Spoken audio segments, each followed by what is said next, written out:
मित्रों, आपका स्वागत है।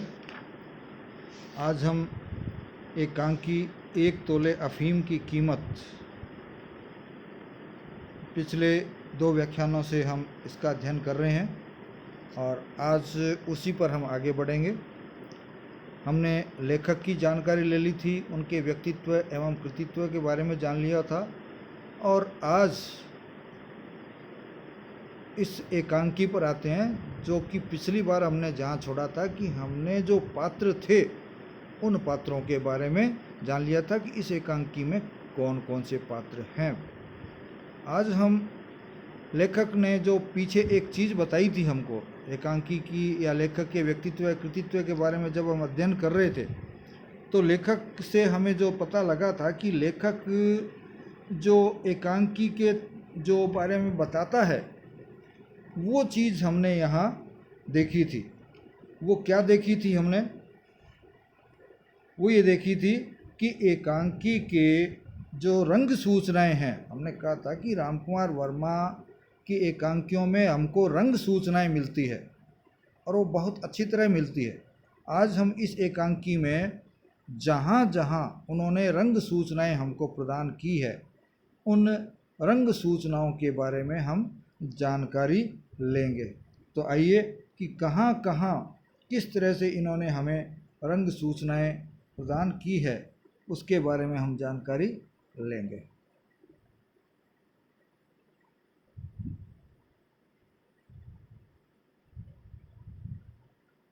सबसे पहले यहाँ पात्रों के बारे में हमने जान लिया था।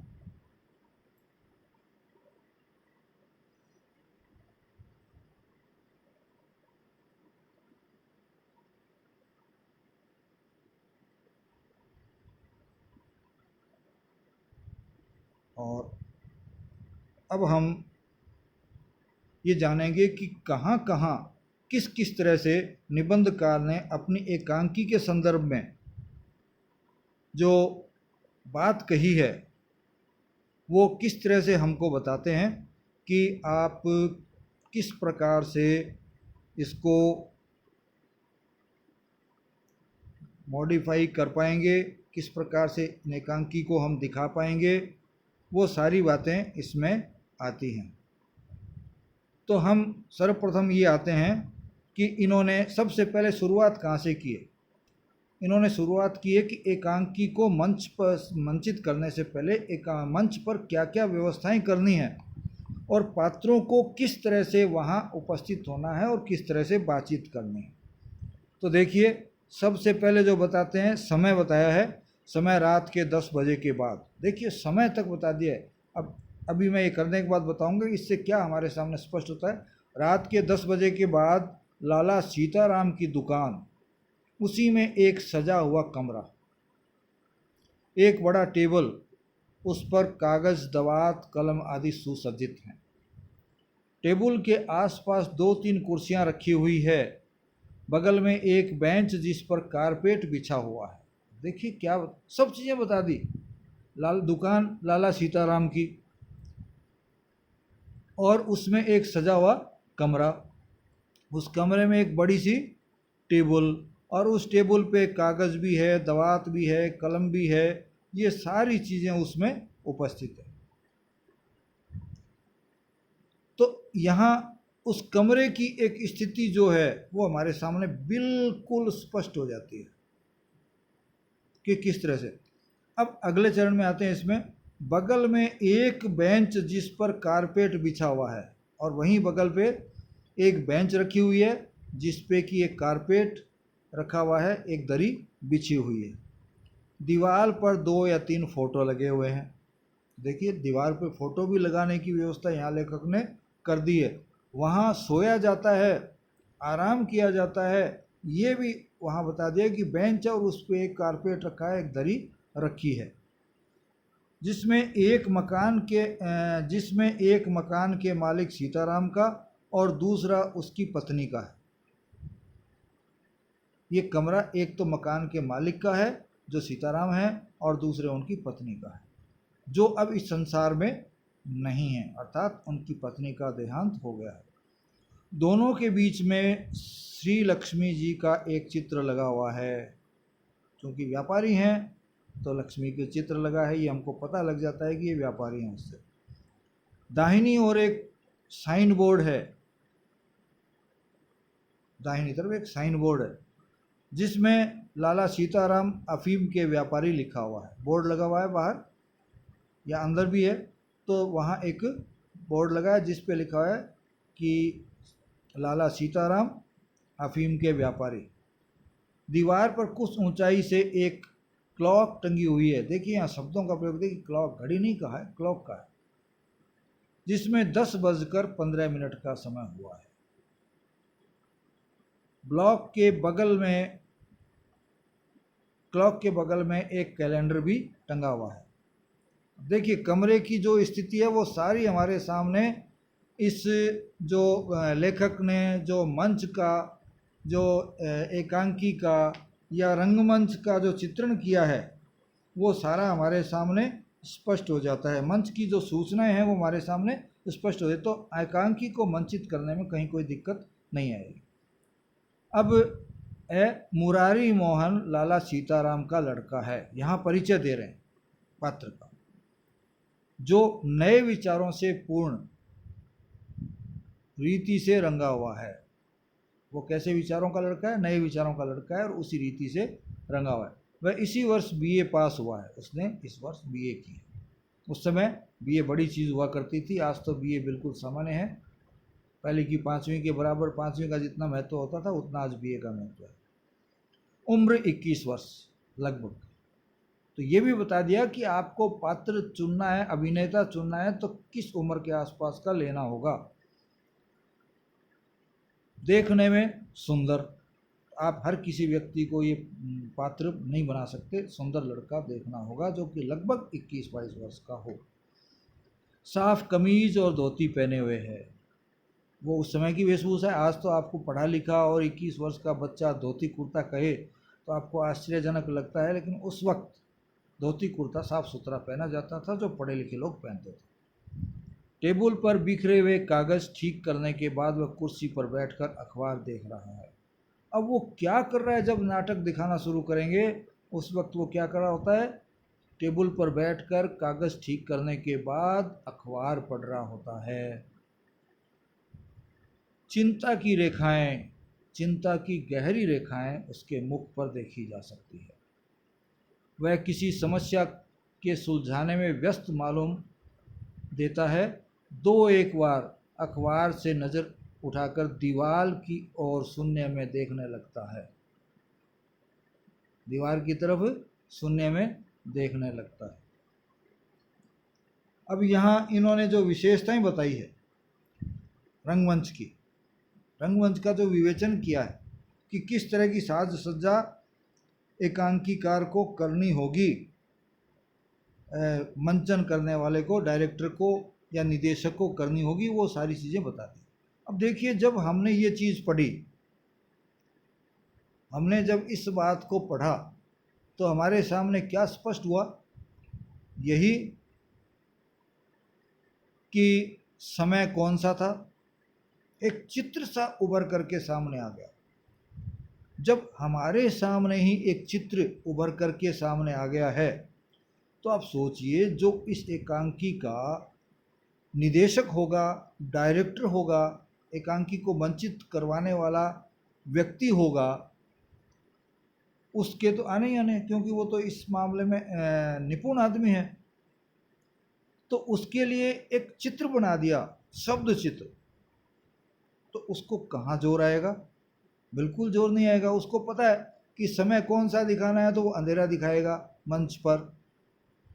उसको पता है कि कमरा एक सजा हुआ दिखाना है तो वो समय के मुताबिक, लेकिन यहाँ लेखक ने समय की भी आवश्यकता नहीं छोड़ी कि लगभग जी उस समय, यदि इस बच्चे को आज के समय के अनुसार कहें तो कुछ और चीज़ मिल जाएगी, उसमें टेबलेट मिल जाएगा, इसमें नेटबुक मिल जाएगी, इसमें कंप्यूटर मिल जाएगा, उसमें टीवी मिल जाएगा, जो उस समय नहीं थे, आज दिखा सकते हैं यदि इस घटना को आज का बताया जाए तो, क्योंकि ये घटनाएं आज भी वैसी की वैसी चल रही है, सिर्फ समय का परिवर्तन हुआ है। जो समस्या उस समय थी वो समस्या आज भी है और हमें इससे निजात पानी है।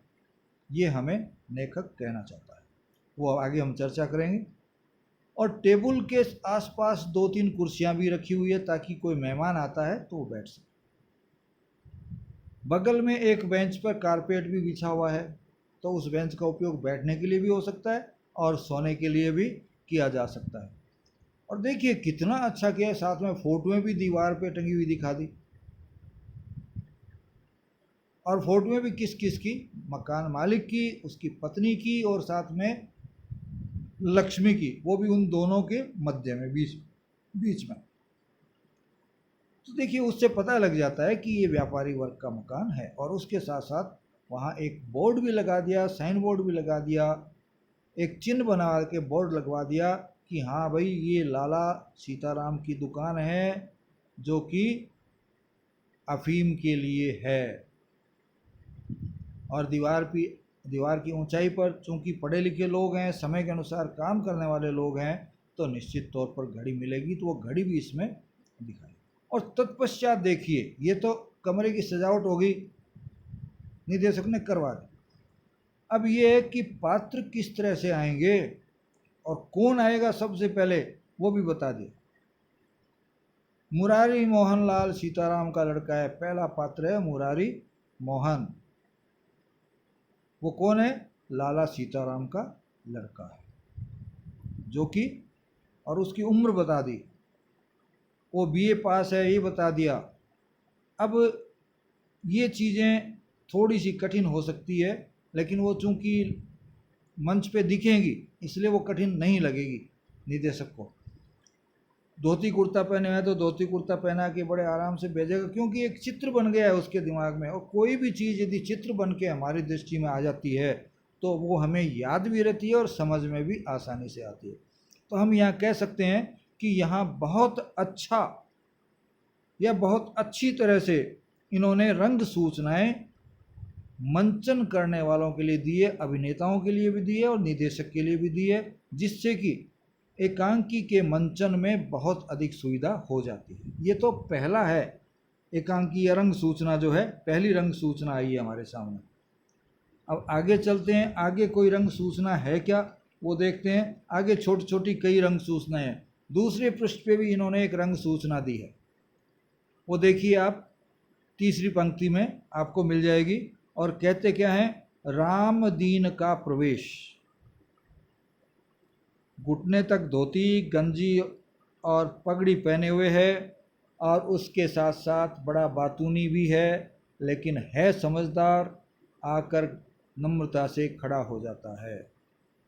यहाँ एकांकी को दिखाने के बाद जहाँ मुरारी बैठा है वहाँ एक व्यक्ति और आता है, उसका भी यहाँ वर्णन कर दिया गया है कि कैसा व्यक्ति है, जो घुटने तक धोती पहने हुए है, गंजी और पगड़ी पहने हुए है, और साथ में बातूनी भी है, साथ बात करता हुआ आपको मिलेगा, बात करने का शौकीन आपको वो मिलेगा। तो यहाँ रामदीन का व्यक्तित्व भी स्पष्ट हो जाता है। तो निदेशक के लिए आसानी हो जाती है कि वह रामदीन नामक पात्र से किस तरह से अभिनय करवाए। तत्पश्चात अगले पृष्ठ पे जो आती है वो है नीचे से 6-7वीं पंक्ति में गहरे अक्षरों में जो है इसमें दी गई है, कोष्ठक के अंदर दी गई है, नम्रता और हास्य का मिश्रण। रामदीन बोलता है तो उसके बाद एक नम्रता आ जाती है रामदीन में, और हास्य का मिश्रण भी उसमें होता है। तो वो भी यहाँ स्पष्ट कर दिया है कि यहाँ किस तरह की अभिनय की व्यवस्था निदेशक को करनी है। और तत्पश्चात अगले पृष्ठ में आते हैं अपने, वो है मुरारी, जहाँ व्यंग से अपने रामदीन के जाने के बाद जब कहते हैं तो वो आया है। वो क्या कह रहे हैं कि रामदीन के जाने पर मुरारी कुछ क्षणों तक दरवाजे की ओर देखता हुआ बैठा रहता है, फिर उठकर दरवाज़ा ऊपर और एक क्षण खड़े रहकर नीचे से भी बंद करता है, नीचे से भी बंद कर देता है। 2 लैंपों में से एक लैंप बुझा देता है और कुछ देर सोचता है। तो यहाँ देखिए उस समय की परिस्थिति, जब नौकर बात करते हुए चला जाता है अपनी बात बताते हुए, तो मुरारी उस पर व्यंग्य भी कसता है, बड़ा भगत। और तत्पश्चात वो क्या करता है, मुरारी जाने के बाद खड़ा होता है, दरवाजे पर देखता है और फिर कुछ देर बैठा रहता है और उसके बाद उठकर दरवाज़ा खड़ा ऊंचा करता है और फिर बाद में नीचे कर देता है, अर्थात दुकान के शटर डाल देता है। वहाँ क्या किया जाएगा, जो निदेशक व्यवस्था करवा सकता है, कोई शटर की व्यवस्था करवा सकता है या पर्दे की व्यवस्था करवा देता है कि पर्दा बंद कर दिया जाए। तो यहाँ भी एक चित्र सा उत्पन्न हो जाता है जो कि निदेशक के लिए बड़ी सुविधा दे देता है और पात्रों के लिए भी अभिनय में बड़ी सुविधा दे देता है। लैंप बुझते हैं, चूँकि रात्रि का समय है, लैंप जला हुआ है, व्यवसाय का समय था, पढ़ने लिखने का यदि समय था तो लैंप जले हुए थे और बाद में लैंप में से एक लैंप बुझा दिया जाता है, क्योंकि रोशनी की ज़रूरत वहाँ बाद में भी पड़ सकती है, इसलिए सब कुछ बंद नहीं किया जाता है। अगले पृष्ठ में कोई निर्देशन नहीं है, तो जहाँ आवश्यक है वहीं लेखक ने रंग सूचनाएं दी है, बिना आवश्यकता के बहुत अधिक रंग सूचनाएं नहीं दी। उससे क्या है कि एकांकी में बाधा पड़ती है, खास तौर पर पढ़ने। तो ये एकांकी पढ़ने में भी उतनी बोरियत महसूस नहीं करते हैं हम, जबकि हम रंग निर्देशों को इनके पढ़ते हैं। लेकिन ये नाटक या इनको अभिनीत करने के लिए यदि कोई बात की जाती है तो उसमें ये चीज़ें काफ़ी सहयोग करती है। एक पृष्ठ जो मैंने आपके सामने खोल रखा है, उसमें फिर जो है इन्होंने अपने रंगमंच के निर्देश जो हैं वो दिए हैं। वो क्या दिए हैं कि जब लड़की प्रवेश करती है तो उसका भी पूरा वर्णन इन्होंने कर दिया है हमारे सामने। एक 18 वर्षीय लड़की का प्रवेश, कि लड़की का प्रवेश कब होना है वो भी यहाँ कर दिया है, और लड़की भी उम्र क्या है, वही लगभग 18 वर्ष, अर्थात दोनों को ही कानूनी तौर पर पूरी तरह से क्या बताया है, मैच्योर बताया है, परिपक्व बताया है, वोट देने के योग्य भी बताया है। विश्वमोहिनी, अब लड़की का नाम भी यहाँ स्पष्ट कर दिया है कि लड़की का नाम क्या है, विश्वमोहिनी है। उस लड़की की क्या स्थिति है वो भी यहाँ लेखक स्पष्ट कर देते हैं। अस्त व्यस्त वेशभूषा, वेशभूषा उसकी व्यवस्थित नहीं है, अस्त व्यस्त है, जैसे दौड़ कर आ रही हो, अर्थात प्रवेश कैसे करना है वो भी पता रहा है कि दौड़ते हुए आना है, हल्के हल्के दौड़ते हुए आना है, या तेज़ी से, बहुत तेज़ी से चलते हुए जो लगभग दौड़ने के निकट होता है, इस स्थिति में आना है। देखने में अत्यंत सुंदर, लड़का भी सुंदर, लड़की भी सुंदर। बाल कुछ बिखर कर सामने आ गए हैं, जिसे हम लट कह सकते हैं, वो लटें कुछ बिखर करके उसके मुख पर आ गई है, और सिर पर से उसके साड़ी भी सरक गई है। वस्त्रों में कॉलेज की ध्वनि है, उद्भ्रांत सी है। वस्त्रों से उस समय जब ये एकांकी लिखी गई थी, कॉलेज जाने वाले विद्यार्थी, पढ़े लिखी जो विद्यार्थी हैं, कॉलेज जाने वाले जो विद्यार्थी हैं वो अक्सर साड़ियाँ पहना करती थी, और उद्भ्रांत सी है, साथ में वो उद्भ्रांत भी लग रही है। तो यहाँ भी देखिए उस लड़की की जो स्थिति हमारे सामने है वो सारी वो प्रकट कर देते हैं, वेशभूषा भी उसकी स्पष्ट कर देते हैं, उसके बाल वगैरह जो हैं, चेहरे की क्या स्थिति है वो भी वो स्पष्ट कर देते हैं। फिर अगले पृष्ठ पर आती है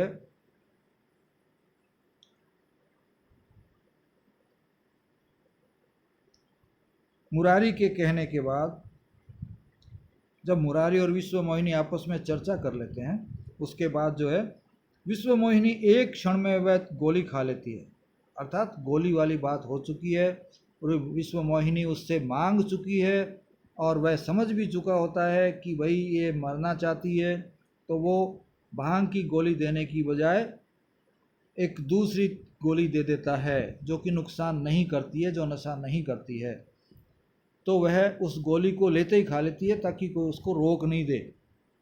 तब देखिए ये भी स्पष्ट कर दिया कि फटाफट गोली खानी है। इस तरह का कार्य करते समय व्यक्ति यही करता है, मनोवृत्ति है उसको भी यहाँ स्पष्ट कर दिया। मुरारी हाथ से रोकने की व्यर्थ चेष्टा करता है, यहाँ व्यर्थ शब्द का प्रयोग भी कर दिया, क्योंकि मुरारी को तो पता है कि वो अफीम नहीं है, वो हर्ड की गोली है, फिर भी वो कोशिश करता है ताकि उसको शक नहीं हो। विश्वमोहिनी गिरना चाहती है, एक मानसिकता होती है कि जहर खा लिया तो मरेंगे तो गिरेंगी, तो वो गिरना चाहती है, मानसिक स्थिति है। मुरारी संभाल कर उसको बेंच पे लिटाता है उसको उस बेंच पे जिसका हमने पहले देखा था, स्वयं पास की कुर्सी पर बैठ जाता है और खुद पास में कुर्सी पर बैठ जाता है। अब यहाँ भी इन्होंने पूरी व्यवस्था कर दी है जिससे कि किसी को कोई दिक्कत नहीं आती है और मंचन बड़े आसानी से किया जाता है। फिर बात जब मुरारी पूछता है विश्व मोहिनी से, तो वहाँ भी जवाब मुंह से न दे करके, शब्दों से न दे करके यहाँ लेखक ने स्पष्ट कर दिया कि विश्व मोहिनी स्वीकृति देती है बात की, लेकिन किससे? आँखों ही आँखों से। आपकी आँखें, मेरी आँखें, या उसकी आँखें, इसकी आँखें, तो आँखों ही आँखों में वो स्वीकृति दे देती है। तो इस तरह से आप देखिएगा कि जहाँ जहाँ जिस जिस तरह से आवश्यकता हुई, वहाँ वहाँ लेखक ने जो है अपनी बात रख करके और उन लोगों को अर्थात निदेशक वगैरह को इतनी सुविधा दे दी कि उनको बहुत ज़्यादा कोशिश करने की आवश्यकता नहीं रहती है। और तो और जब चौकीदार आता है तो उसकी भी जो है आवाज़ के बारे में यहाँ सूचना दे देता है कि चौकीदार आएगा तो आवाज़ करते हुए ही आएगा, और वो आवाज़ कैसे करनी है ये नहीं बताया, ये निदेशक पे छोड़ दिया। फिर चौकीदार का एक समय प्रवेश भी होता है जब हो सकता है कि बुलाया हो मुरारी ने, और फिर अंत में एकांकी के अंत में विश्व मोहिनी और मुरारी जब दोनों आपस में बात कर लेते हैं, एक दूसरे से का परिचय कर लेते हैं, एक दूसरे से शादी करने के लिए सहमति व्यक्त कर देते हैं, एक दूसरे से पूरी तरह से बातचीत करके संतुष्ट हो जाते हैं, तो एक खुशी, और चूँकि शादी की बात हो गई थी तो लज्जा भी, चूँकि वो लड़की है उसके मुख पर लज्जा भी दिखानी है, ये चीज़ भी यहाँ स्पष्ट कर देते हैं। विश्व मोहिनी क्या कहते हैं? विश्व मोहिनी प्रसन्नता में लज्जा मिला देती है। प्रसन्नता तो है ही है, साथ में लज्जा भी है, और दोनों वहाँ से जाने के लिए प्रस्तुत हो जाते हैं।